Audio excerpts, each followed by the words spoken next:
తాజా అంశం చూస్తున్నాం. నిర్మాతలతో ఫిల్మ్ ఫెడరేషన్ నాయకులు జరిపిన చర్చలు విఫలమయ్యాయి. నిర్మాతల నిర్ణయాన్ని అంగీకరించేది లేదని ఫిల్మ్ ఫెడరేషన్ అధ్యక్షుడు అనిల్ స్పష్టం చేశారు. ఫెడరేషన్ను విభజించేలా వేతనాల నిర్ణయం ఉందని వల్లభనేని అనిల్ అన్నారు.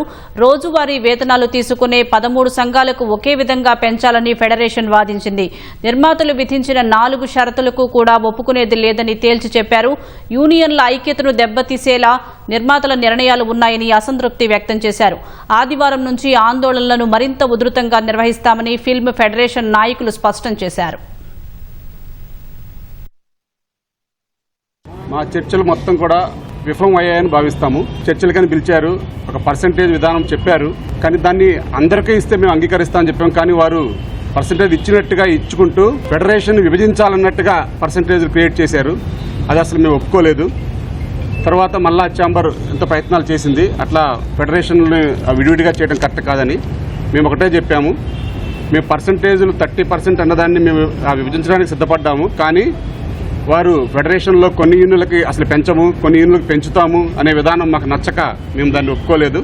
మేము తదుపరి తెలియజేస్తామని చెప్పాము. ఏది ఏమైనా సరే అసలు ఆ వేతనాలు వారు ఇచ్చిన ప్రపోజల్ని మేము ఏది ఒప్పుకోలేదు. 1500 లోపు 2000 లోపు ఉన్నవి మేము మాట్లాడతాం, కానీ ఆ పైన ఉన్న ఏది మాట్లాడము, ఏది పెంచము అన్నారు.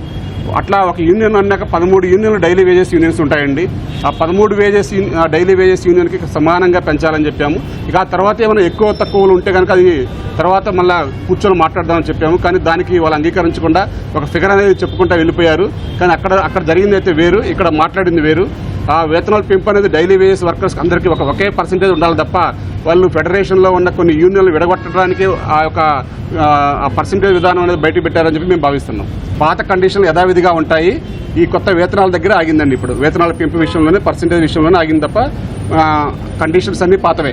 కామన్గా 13 యూనియన్లు పర్సంటేజ్లో ఉన్నప్పుడు కొన్ని యూనియన్లు తగ్గడానికైనా సిద్ధంగా ఉంటాయి, కొన్ని యూనియన్లు పెరగడానికైనా సిద్ధంగా ఉండాలి అని కూడా చెప్పాము.